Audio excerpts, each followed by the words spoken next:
चविष्ट आणि tasty recipe बनवणार आहोत, जी लहानांपासून मोठ्यांपर्यंत आवडणारी अशी रेसिपी आहे।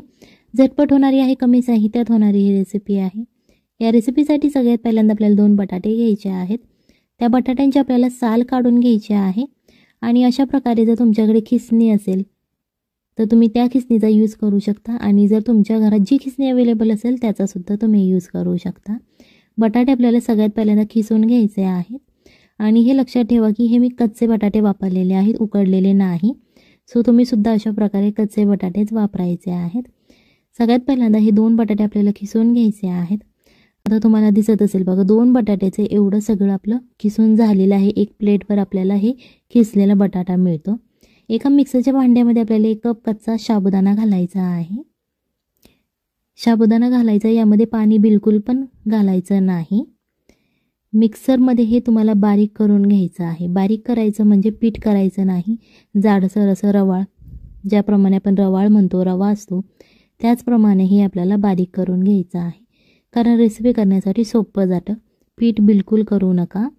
याच्यानंतर तिखटपणा येण्यासाठी आपल्याला हिरवी मिरची घालायची आहे।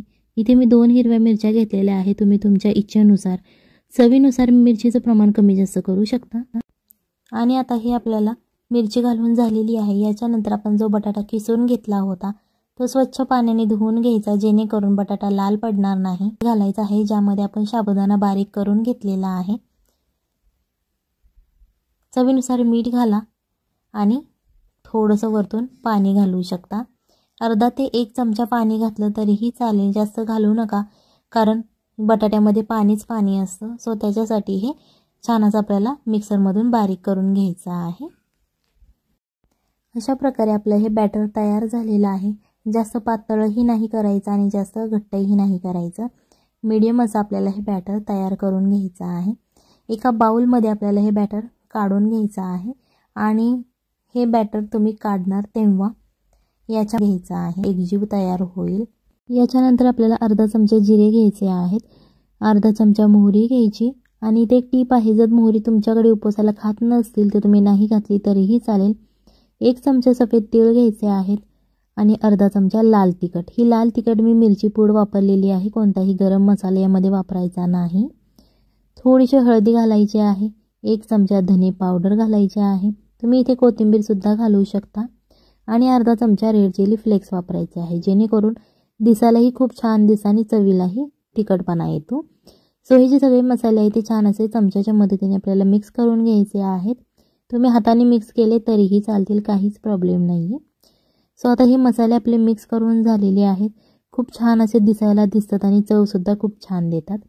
एका छोट्याशा पॅनमध्ये आपल्याला 1 चमचा तेल घालायचं। तेल गरम झाल्यानंतर हे जे आपण मसाले मिक्स केले होते ते सगळे मसाले आपल्याला तेलामध्ये घालून घ्यायचे आहेत। चमच्याच्या मदतीने हे छान असं मिक्स करायचं।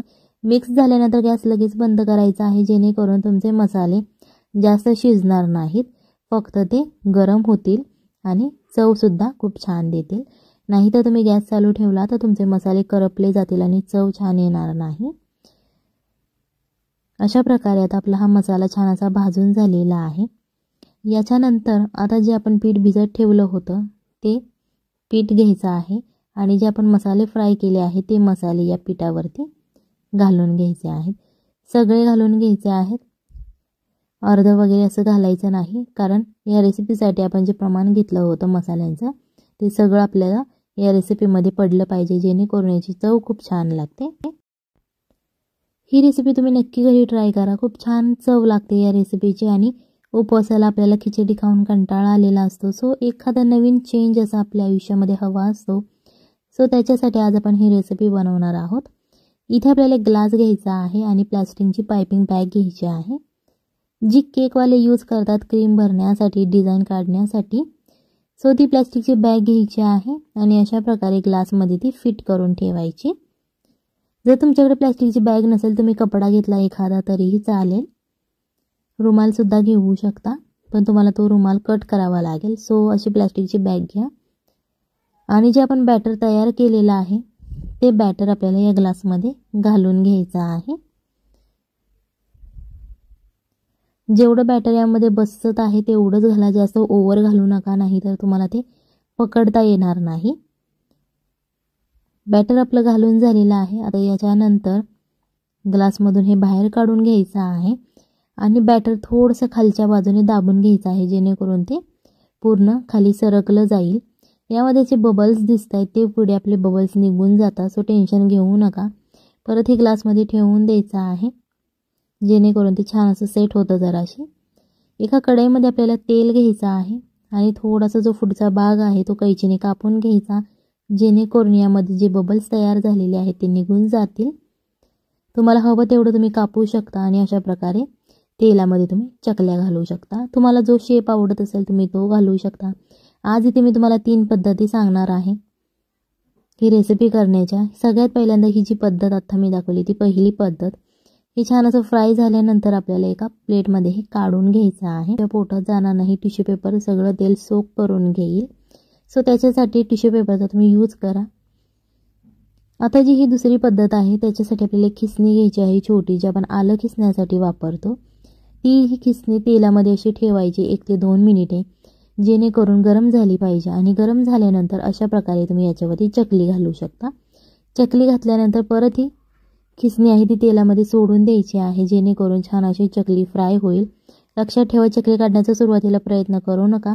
जेव्हा ती चकली फ्राय होते तेव्हा ती आपोआप निघते.